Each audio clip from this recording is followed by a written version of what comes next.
Estás viendo Canal América, televisión dominicana para el mundo.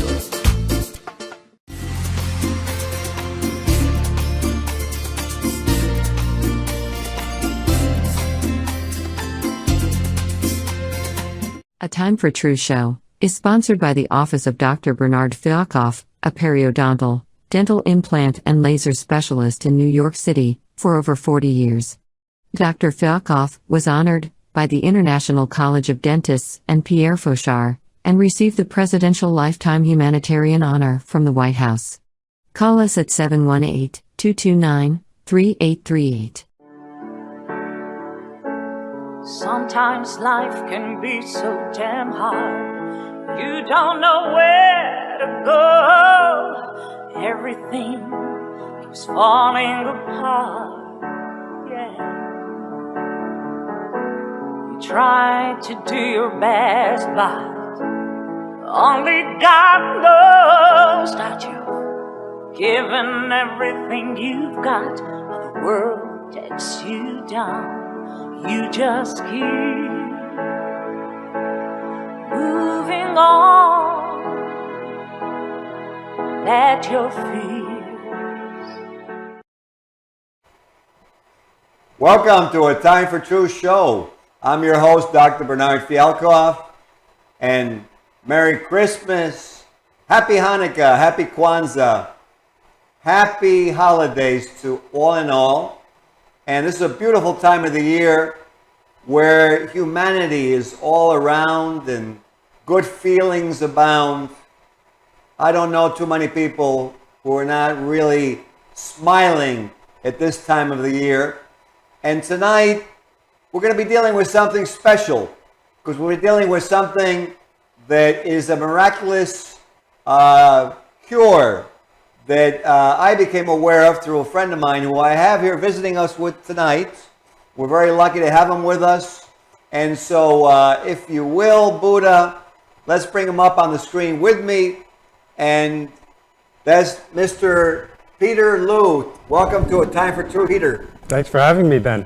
Oh, it's a pleasure. It's my pleasure. It's a pleasure. You know, it's a nice time of the year, isn't it? Oh, yeah, I love it. It's my favorite time of the year. It really is. And you know, you're an artist, and did you draw at times or paint holiday time?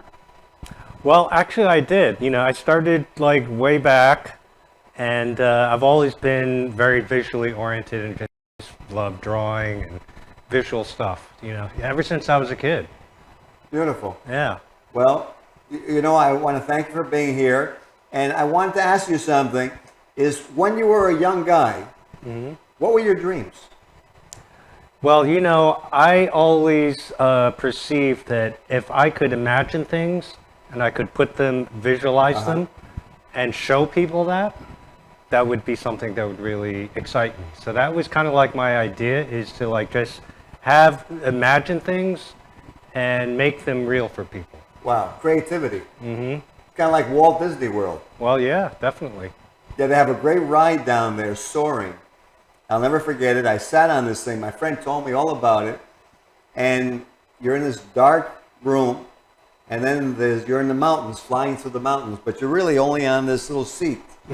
But I got to tell you, it was amazing. Yeah. And it was very imaginative. Yeah, definitely. So, yeah, I think, you know, that's what brings all the excitement to life. Absolutely. It's, you know, I found that imagination is the key. And everybody has it, and especially when you're young, you really have this imagination. So for some reason or other, I always maintained that. And I know some people, you know, they kind of lose it, but however it was that I just kind of like kept on going with it. And fortunately, my parents, they let me do it. You know, like I'm growing up in a Chinese American family. Okay. Being an artist, especially at the time when I was going to college, you didn't go to art school. That was not what Chinese families did. You did something very practical, which all my siblings did. But somehow my dad, he said, like, you want to be an artist? Go to college, you can do that. So I did. Amazing. So, yeah, I was very fortunate. He saw something very special in you at a very early age. He always told me, whatever you do, you got to love what you do. If you don't love it, you know, then it's not worth it. Right. Yeah. That's very true. You know, to do something just because it's rewarding financially, but not really fulfilling spiritually, I don't think in the long run is very healthy for you, either in body or in mind. Absolutely. I agree 100%. Well, you know, I'm going to ask you, so then time goes on.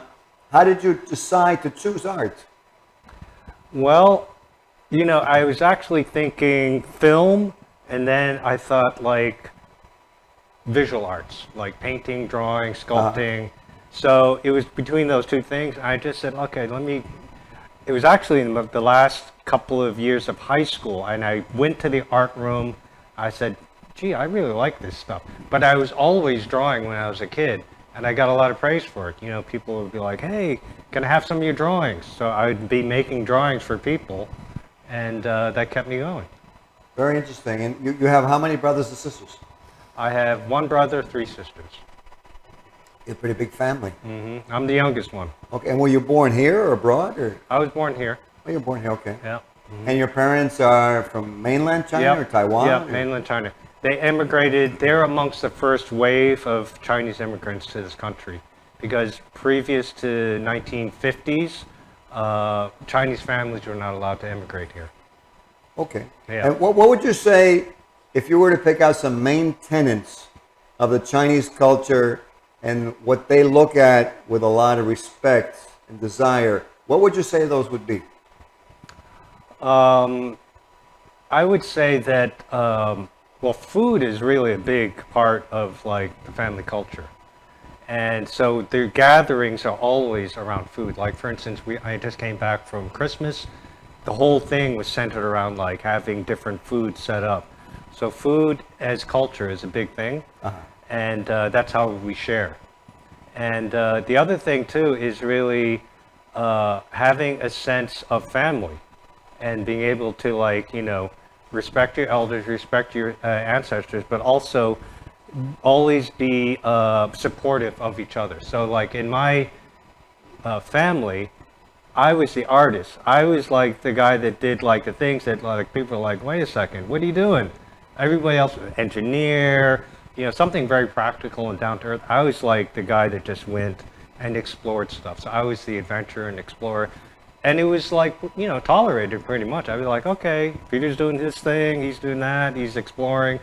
And it was always like a family unity that allowed me to do that.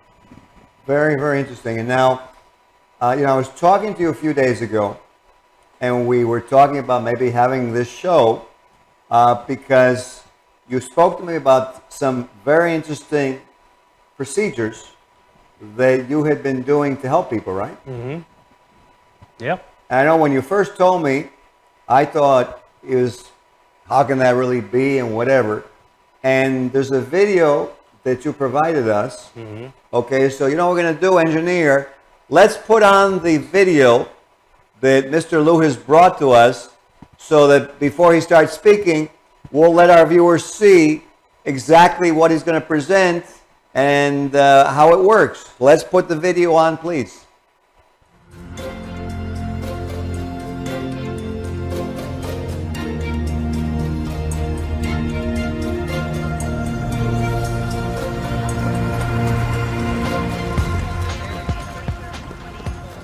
In the business of living, people sometimes get hurt. Certainly, life is not very tolerable to someone who has been ill or injured,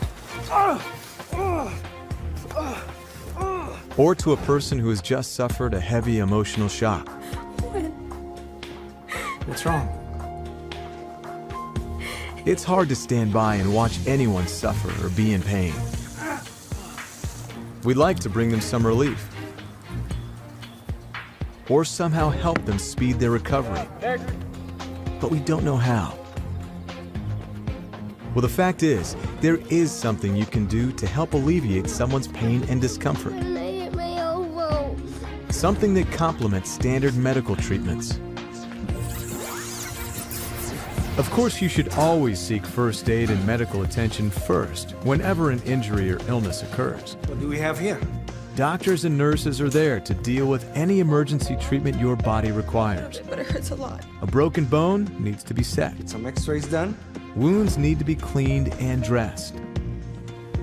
But while the medical profession specializes in the curing of disease and other physical conditions, it tends to overlook the relationship of the person to his body. Let's go, man.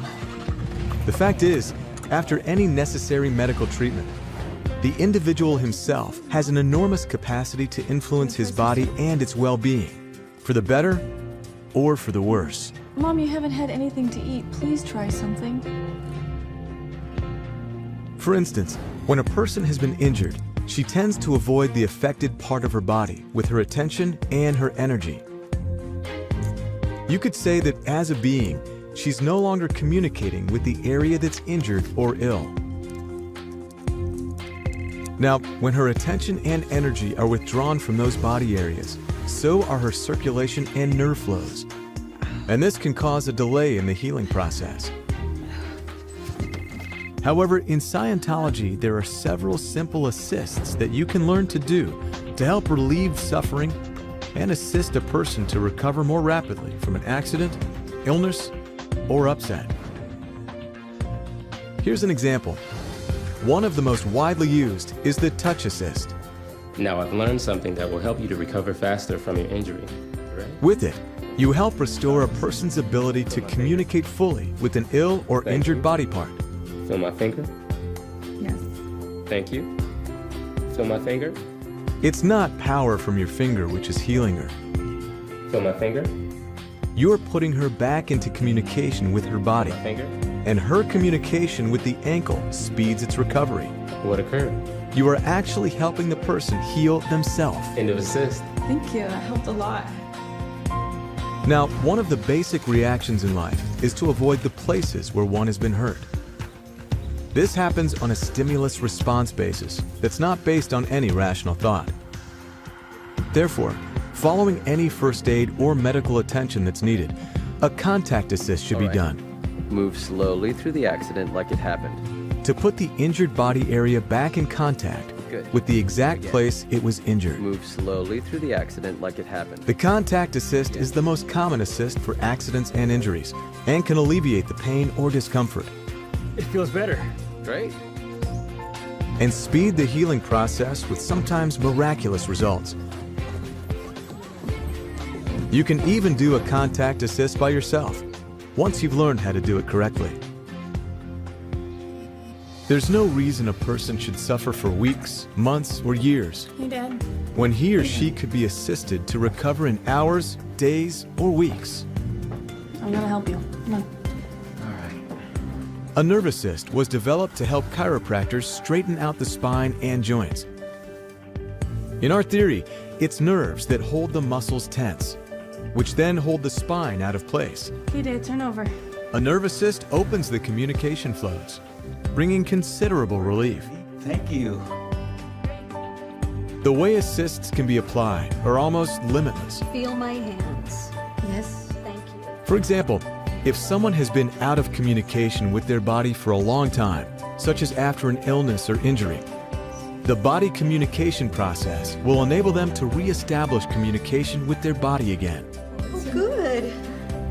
Even an upset can be addressed with an assist. What's going on? What was that? If someone's attention is stuck on a recent emotional shock or an argument, a locational assist will direct their attention away from the upset and onto things in their present environment. Look at that tree.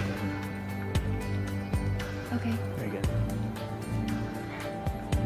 This assist can also be used on a drunk person to help sober them up. Good.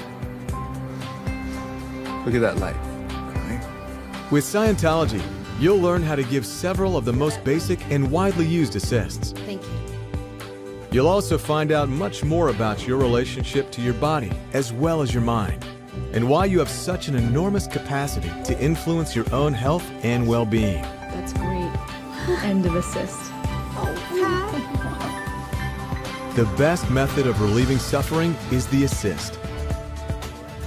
They always help, and often have miraculous results. If you truly want to ease the suffering of your fellows, the knowledge and skill of delivering assists is very well worth having.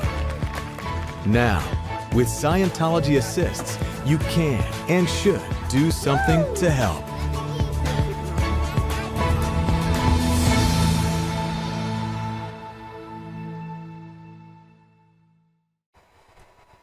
You know what? Watching that video, Peter, is quite amazing. And it works just like the video showed? It does, actually. And, you know, I wouldn't have believed it if I hadn't experienced it myself and experienced other people getting results. Okay. Yeah, my first experience actually myself was I didn't know what assists were. And somebody said to me, my mom had just died. I'm sorry. And, you know, so I was very upset. And all I could think about was just, you know, the history, the memories, the loss. And somebody said to me, would you like an assist? I didn't know what that was. I said, well, yeah, sounds good. So what I got was what was talked about at the end, which is a locational assist. And we walked through the park, and, you know, she just directed my attention toward things in the park. And after a little while, I was like, you know what? I feel a lot better right now. And I couldn't understand why, but I just did. So that was my own first experience of a locational assist. And there's a number of different types of assists. But really, from that point on, too, I actually heard a doctor. I was hearing a doctor talk about assists. I was like, hey, I know that. I experienced that myself. And so what he said was that there were other types of assists that could help, not just, you know, in terms of like, you know, your hurt and your emotional distress. And I said, oh, that's interesting. So I want to find out. So I went to that talk, and I said to myself, you know what, I want to take this course, because my whole thing for a long time has been to help other people. Oh, yeah, okay. I really like to help other people, particularly in terms of physical ailments, you know, especially if they're in pain. You know, I've always been somebody that, you know, is looking to help other people. And so they said that this could help people with different kinds of discomfort, just like in the video. Okay. So I said, okay, let me take the course. I took the course, and you know, part of doing the course is you have to practice on people, right? So it's not just a theory. Exactly. It's like you learn the theory, but really then you apply it, right? And so I called some friends of mine. I said, listen, I just took this course, and I don't really know how to do it quite, you know, practically, but I need to borrow your body. Is it okay? And of course they said, yeah, sure. So I said, okay, come over here, and, you know, we'll try it out. And I could not believe it, because, you know, not even being somebody that was very skilled, I was still like, I don't even quite know how to do it. You know, am I doing it right? And you're basically a novice. Yeah. I mean, I don't know what I'm doing. I'm just kind of like, you know, I made some mistakes, but I found that I got results like right from the get-go. And particularly a friend of mine who I called him up, and he's all the way in Connecticut. You know, he's a long way off, you know. And I said, would you mind coming in? I need to practice. And I hadn't seen the guy in a while anyway, so we were just like, yeah, let's get together. And I tried it out on him, and he was having a lot of back pain. I mean, he was actually way in the dumps. Like, not only physically, but emotionally and spiritually. He was just like, he said to me later, it's like he fell off a cliff. Wow. You know? And so, but he did make his way in. It took a few weeks, and he did make his way in. And then I said, okay, we're going to do the assist, and hope you don't mind, but I don't quite know what I'm doing, but let's see what happens. He got off that table. He walks in, he's limping. He's really kind of like this, you know, he's down in the dumps. After a few minutes of the assist, I said, okay, how do you feel now? And he gets off the table, he starts testing it out, starts walking around, and I swear to God, he just starts giggling. He starts giggling with joy. He just cannot believe it, and neither can I. I'm like, well, how do you feel? And he goes, I don't feel anything. I don't feel the pain anymore. And the guy had been suffering for a long time. That's amazing. He just kept on saying, I can't believe it. I can't believe it. But he said, it's true. And I was like, wow. And it made me feel so good. It really gave me such a good feeling that I could actually do that. You know? So from that point on, I said, like, I called other people. I said, hey, can I try this out on you? And one after the other, they just kept going, you know, like back pain is a big thing, you know. Oh, it's very, it's very debilitating. And I've had people who, before surgery, that unfortunately many have, they end up having to take a lot of medications too. And some of them are narcotic medications. There's a problem with addiction. And so these people have that kind of problem, you're saying, with the backs. Exactly. I mean, it's literally, you know, all the people I talk to and know that have back pain, they try every single thing they can think of. Sure. And some, you know, will use like narcotics also in desperation, but they really don't want to. So when I was able to give them an assist and it helped them like immediate relief, it is really like a miracle.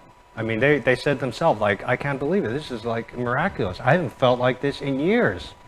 So it was pretty, I was very, very happy to, and I am happy to be able to continue to help people with this.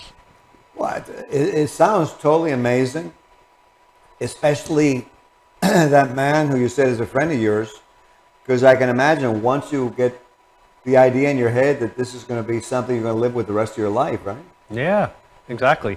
Now that fellow, he was so down in the dumps that he could barely get out of the house. Okay. Now, fast forward to, not even fast forward, like from that point, it was a literal 180, because he was saying to himself, like, okay, he used to be a dancer, dance instructor, wow, salsa, you know, all kinds of dance. And he said, well, you know, I feel pretty good right now, but I'm not about to go out dancing. Well, 2 weeks later, I see the guy, he's all dressed up, and I was like, my God, what are you doing? You look like you're going on a date, you look sexy. And he goes, I'm going out dancing. I was like, this is a couple of weeks later.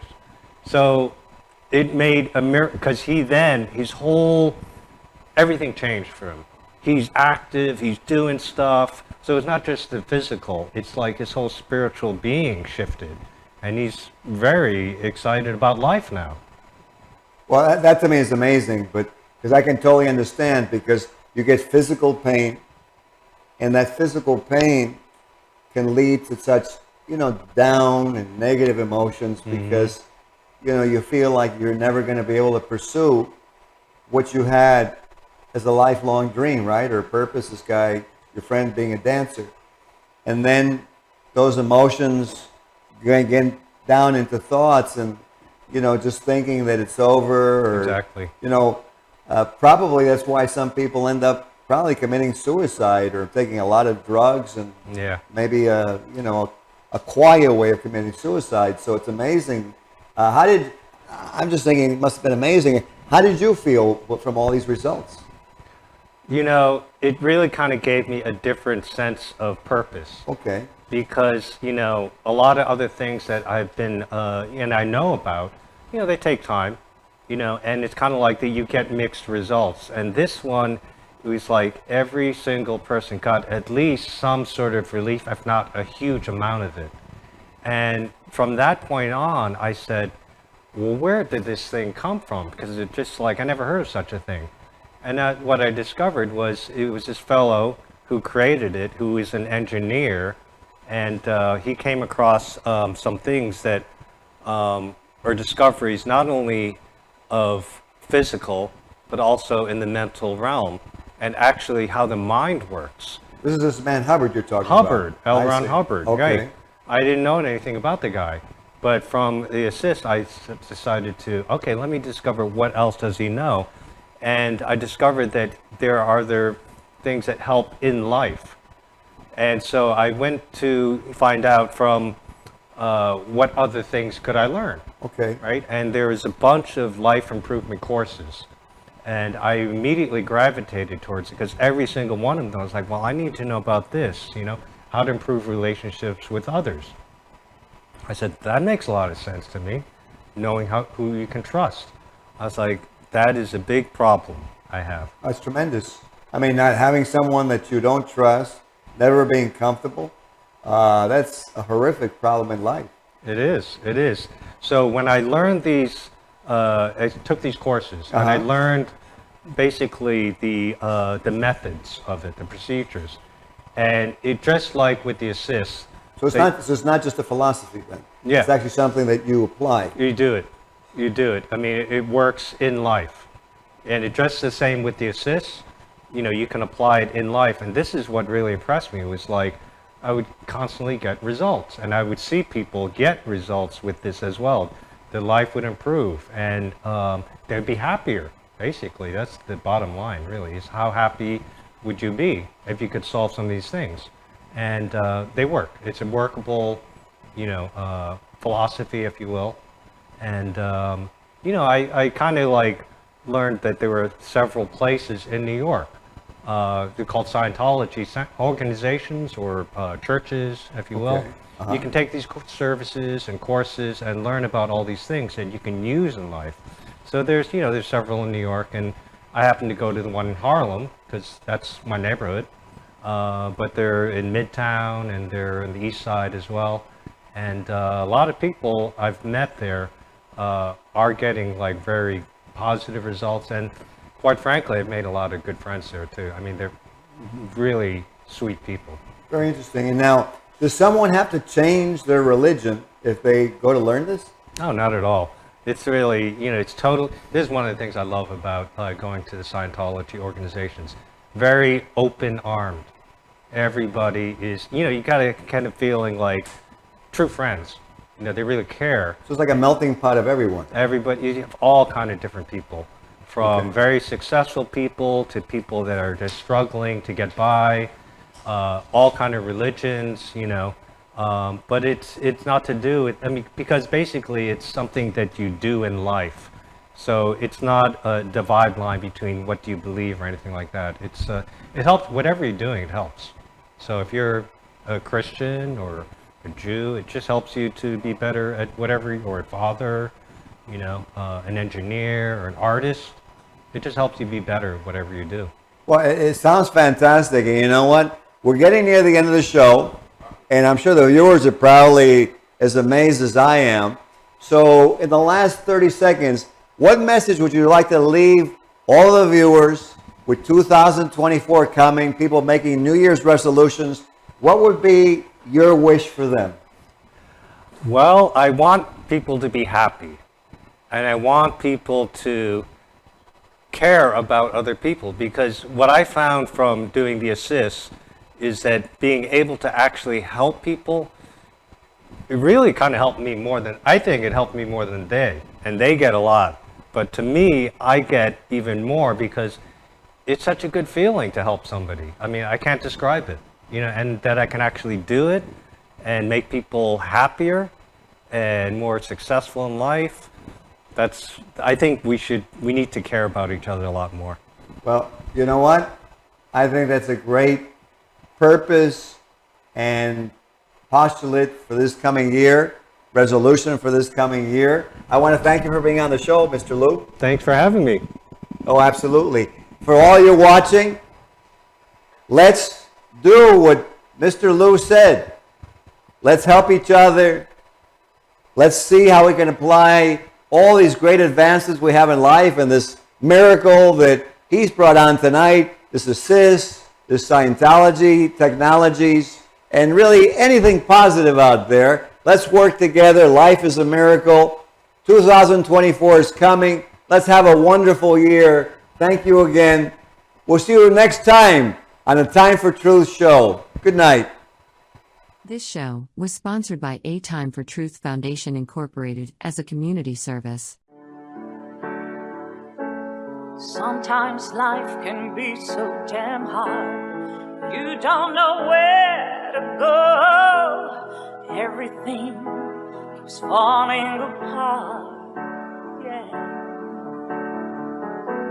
You try to do your best, but only God knows that you've given everything you've got, but the world takes you down. You just keep moving on. Let your feet